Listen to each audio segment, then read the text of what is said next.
Hey everyone, welcome back. In today's video, I'm going to talk about why you should skip the trip to Bali and see the rest of Indonesia. I spent a little over 2 years living in Indonesia dan meskipun aku tinggalkan Indonesia tahun 2017, aku masih bisa bicara bahasa Indonesia because it's super important for me. In this video, I'm going to talk about lesser known destinations in Indonesia and in the process try to convince you to explore the rest of this beautiful country. I'm going to share some personal photos from this experience, so stick around to the end of the video. So to be clear, this video is not meant to talk badly about Bali. This video is meant to open your mind and your world to the rest of Indonesia, which is so rich in culture and beauty and diversity. Bali is popular for a reason. People flock to it for a reason. Places like Santorini in Greece, the Amalfi Coast in Italy, everyone wants to go to these places and there's nothing wrong with that. Bali has beaches that are famous like in Canggu, yoga retreats in Ubud, and it is now even a hub for remote workers. But all of these videos that you're seeing on Instagram and TikTok that really make you want to book a trip there come at a price. That price is over tourism, commercialization, and environmental challenges. If you want to learn more about an ongoing challenge, look at the video links below that talks a little bit about what's happening in Uluwatu, which is quite sad. From my experience traveling, there is something to be said about traveling off the beaten path, not to get cliche, but you're afforded unique experiences. You break out of this bubble of everyone wanting to go to the same place, and you give yourself the opportunity to discover things that you may not have discovered in the first place.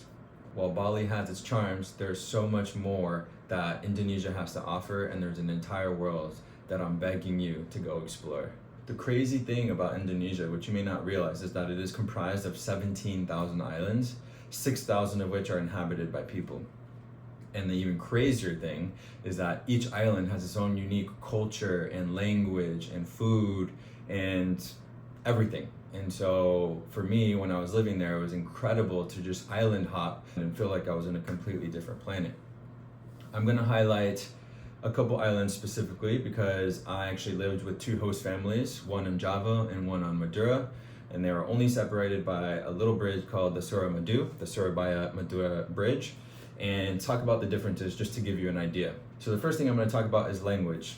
People in Java speak Javanese and people in Madura speak Madurese. They're completely different languages, and what's interesting about the country is that Bahasa Indonesia unites the entire country, but every island speaks their own language, and that's actually the first language of everyone when they're growing up. Bahasa Indonesia is usually everyone's second language, and that's what allows everyone on this diverse country to communicate with each other.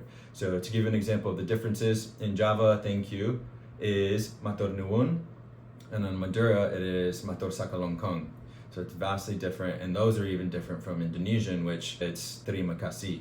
Regarding the social structure, it's also vastly different. People on Java tend to be very polite and to themselves, whereas people on Madura tend to be very direct. It's actually quite funny. People in Java, when they found out that I was going to be moving from Java to Madura, always told me to hati-hati, which means to be careful, because people are known to be harsh and very direct and things like that. When I did move to Madura and I lived there, I had no problems with anybody. I was treated very kindly, but it's just a little reputation, and it really highlights the differences between the people. Regarding culture, both islands differ as well. On Java, you can find gamelan music, which you may have heard before. Look it up if you haven't. You can catch a show pretty much anywhere on the island, and it's very interesting. On Madura, you have something known as karapan sapi, which are essentially cow races. And I remember I watched one race, and you essentially have cows with this wooden contraption that is resting on their back and extends out behind them, and 10-year-old kids on the back racing and hitting the backs of the cows. It was tough to watch actually, but it was unlike something I've never seen before.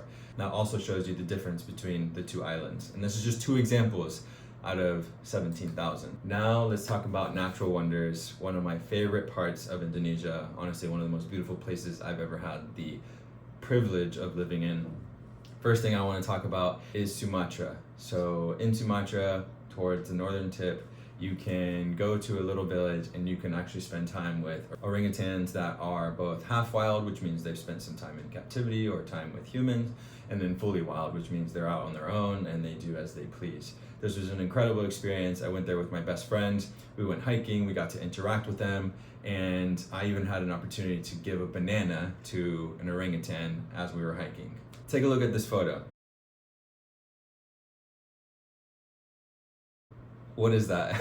Honestly, that was a crazy experience. It was really cool. I decided to climb this tree and just extend and hold this banana out, and out of nowhere this orangutan came through and gently took it from me and then went on his way. An experience that you may never have if you decide to go to Bali. Another crazy part of Indonesia is Flores Island, which is also right next to Komodo Island.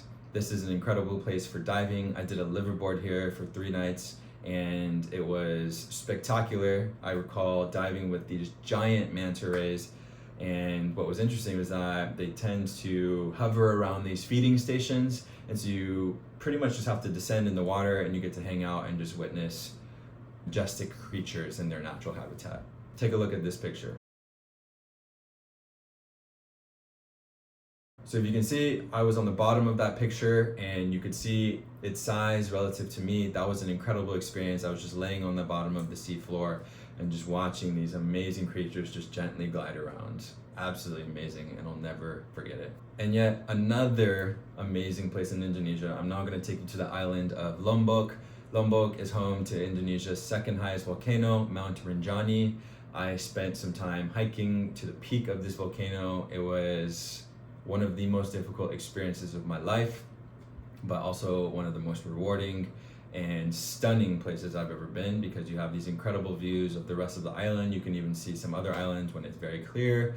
You have a beautiful blue lake in the middle of the crater. It's honestly an insane place. It doesn't even feel like Earth. Check out this photo. So as you can see, it's stunning. It took me 8 hours to hike to the peak. I think we took 5 hours to get to the rim of the volcano. We camped there overnight, woke up around 3 or 4 a.m. when it was still dark, hiked for another 3 hours on loose gravel so that we could get there by sunrise, and it was an experience I will also never forget. As you can probably tell, I get super excited talking about Indonesia and all that it has to offer. So those are just a small snippet of the places that you can experience and things that I hold close to my heart. But there are also a lot of other places, and there are actually places that are still on my list, because who has time to explore 17,000 islands in one lifetime? As an example, Sulawesi. There's supposed to be really cool diving here. There's supposed to be macro diving. So I talked about Flores, you get to see lots of big sea life. Macro diving is tiny little creatures. And so I plan on doing some muck diving there, and I hope it would be a really great time. Another place that might be worth checking out is Kalimantan, which is actually on the island of Borneo, and it is actually split between Malaysia and Indonesia. So that already is an interesting fact. And Kalimantan offers diving, it offers jungle treks, waterfalls, wildlife. It offers pretty much anything you can think of. It has an indigenous tribe, which is really amazing. Something off the beaten path, something that's completely different from Bali, and I think it would be an experience that you wouldn't forget. The great thing about Indonesia is that it's really easy to island hop. There are so many other islands worth visiting. Another popular destination are the Gili Islands, Nusa Penida, Sumbawa even, which is a little bit further away. Another place that's on my list is this wonderful destination known as Raja Ampat. This is supposed to be like the mecca of diving. It's really far away, and it's supposed to have pristine coral reefs, pristine sea life, and all of these amazing things. And the further away it is, the more it makes me want to visit. Maybe you've heard of it. If you haven't, I highly recommend checking it out. By now, I hope I've convinced you to at least consider visiting other places besides Bali. This is important because you're going to be contributing tourism to other lesser known parts of Indonesia, and this will support the local community, and it will also at the same time change your experience and allow you to connect to a country in a way that maybe you wouldn't have if you just went to this place that everyone else on social media is going to. I encourage you to do your own research, go beyond Bali, read about Indonesia, talk to friends, read blogs, look up websites. There's so much out there, and Indonesia has so much to offer. You can make lifetimes of trips to this country and still have so much to discover every time that you go. I completely understand the want and the desire to go to Bali. It's normal, it's understandable. Maybe we get a little bit of FOMO. We want to see what all the hype is about. Bali is cool, but if there's one thing I want you to take away from this video is that Indonesia is so rich and so special that it would be a grave injustice not to explore the rest of Indonesia besides just Bali. As someone who has lived in Indonesia in a remote village where I had to learn the language and I was only surrounded by Indonesians, I truly feel like Indonesia is an endless adventure. And to be honest, if Indonesia was closer to home, I'd probably still be living there. It's an incredible place. The people are what really make it a special place. It's biodiverse, the food is delicious, it's beautiful, it's everything. And so if there's one thing I want you to take from this video, it's that it's worth considering exploring other parts. Please drop me a line in the comments, ask me questions relates to this video. If you've already been to Indonesia and seen other parts besides Bali, share other recommendations so other people can see it. But I want people to at least reconsider before just booking that trip to Bali. So you've heard it here, don't limit yourself to just one island, challenge yourself, chase new experiences, do something that's different, do something that's unique. And as always, please don't forget to like this video, comment on the video, and share and subscribe so that I can continue to make more videos like this. Thank you for watching.